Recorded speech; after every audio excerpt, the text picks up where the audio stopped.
Guten Tag, herzlich willkommen zu der TELC B1-Prüfung. Ich heiße Julian und das ist Herr Jos.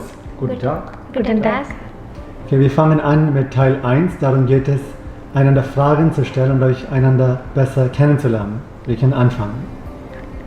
Hallo, guten Tag. Hallo, guten Tag. Ich heiße Abarna. Wie heißt du? Ich heiße Agila. Woher kommst du? Ich komme aus Ernakulam. Woher kommst du? Ich komme aus Angamly. Kannst du bitte über deine Familie erzählen? Ja, natürlich. In meiner Familie gehören meine Eltern und mein Bruder. Kannst du bitte über deine Familie erzählen? Zu meiner Familie gehören meine Eltern und mein Bruder. Was sind deine Hobbys? Mein Hobby ist Kochen. Was sind deine Hobbys? Mein Hobby ist Musik hören. Welche Sprachen sprichst du?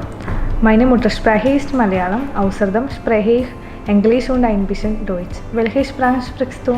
Meine Muttersprache ist auch Malayalam und spreche ich Englisch und etwas Deutsch. Wo hast du Deutsch gelernt? Ich habe Deutsch in TELC Academy gelernt. Wo hast du Deutsch gelernt? In TELC Academy auch Deutsch gelernt. Vielen Dank. Wir fangen jetzt mit Teil 2. In Teil 2 geht es darüber, über ein Thema zu sprechen.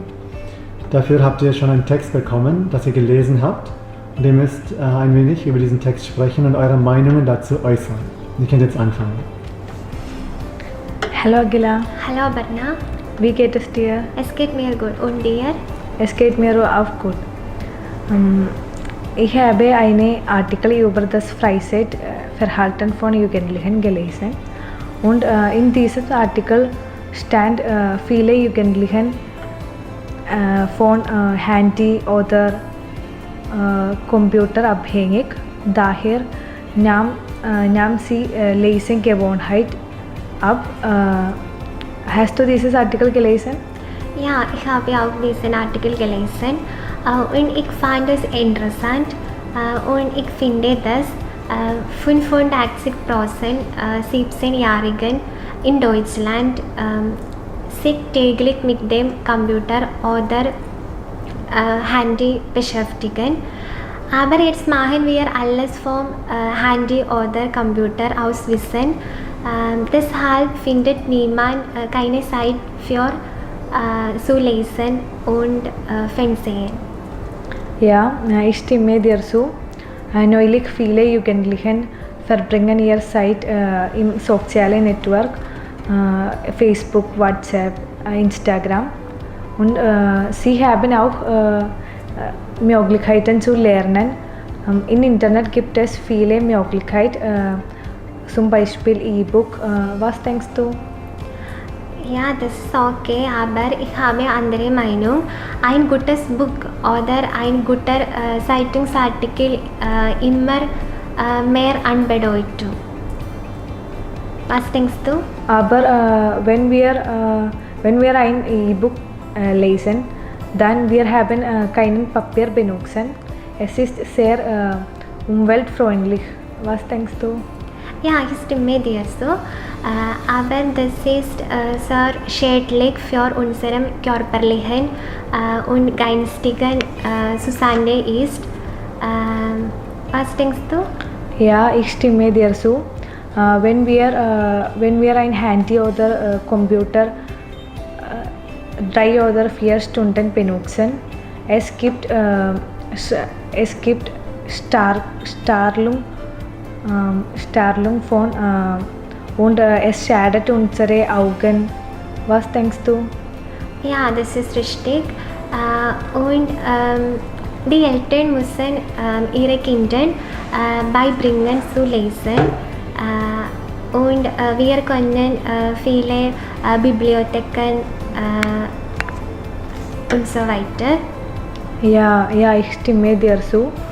Lesen ist sehr wichtig, aber viele Jugendliche spielen Videospiele mit dem Computer. Sie gehen nicht nach draußen für Spielen. Was denkst du? Ja, nur lesen. Wir machen Fußball spielen, Badminton spielen und einkaufen und Freunde treffen. Ich denke, Liebenste Freizeitaktivität von Jungen und Mädchen ist Freunde treffen. Was denkst du? Ja, ich stimme dir zu. Wenn wir treffen unsere Freunde, dann wir haben etwas Spaß haben. Die jungen Menschen süchtig nach Computer oder Handy, deshalb lesen sie weniger. Was denkst du? Ja, dahinter folgen Sport, Jungen, Familie besuchen oder Freunde treffen, Musik machen. Was denkst du? Ja, ich stimme dir zu. Sie haben viele Möglichkeiten. Sie spielen Fußball, Federball und so weiter. Was denkst du?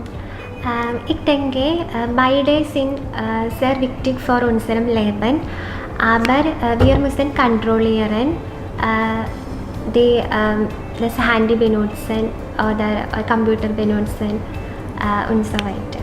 Ja, ich stimme dir zu. Wenn wir Handy oder Computer weniger benutzen, ist das besser für unsere Gesundheit. Ja, ich stimme dir zu.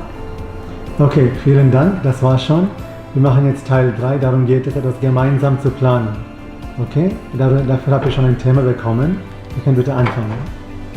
Hallo Agila. Hallo Berna. Wie geht's dir? Es geht mir gut. Und dir? Mir geht es auch gut, danke. Weißt du, Anton am Wochenende Geburtstag hat. Oh, ich habe es vergessen. Wir müssen eine Party organisieren. Ja, wir können eine Überraschungsparty organisieren.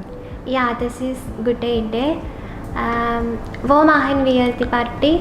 Ich möchte am Strand machen. Was denkst du? Ja, das ist gut. Aber das Wetter ist nicht so gut. Wir machen ins Hotel. Ja, ich stimme dir zu. Können wir unsere Freunde einladen? Ja, wir können unsere guten Freunde einladen. Ja. Können wir etwas Essen bestellen? Ja, wir müssen Hen Biryani oder Pizza bestellen. Wann machen wir? Können wir am Abend? Was denkst du? Ja, am Abend ist besser. Und hast du ein Geschenk? Nein, ich habe keine Zeit für das Geschenk kaufen. Was sollen wir kaufen? Letztens woher Ivan gesagt, dass hat kein Uhr. Dann können wir zusammen eine Uhr kaufen. Ja. Wann gehen wir? Am Freitag hast du frei? Ja, ich habe auch frei. Dann gehen wir am Freitag um 3 Uhr. Ja. Wann treffen wir uns? Können wir in Angamly um 4 Uhr? Ja, das passt mir gut. Und ich habe ein Auto. Ich abhole dich. Anton wohnt weit weg, deshalb müssen wir früh abfahren. Ja, du musst etwas früher kommen und gehen wir um 3 Uhr. Ja. Ich warte auf in Angamly. Ja. Damit bin ich einverstanden. Ich rufe dich an. Ja, bis bald. Tschüss. Tschüss. Okay, danke vielmals, das war alles. Die Prüfung ist beendet. Danke.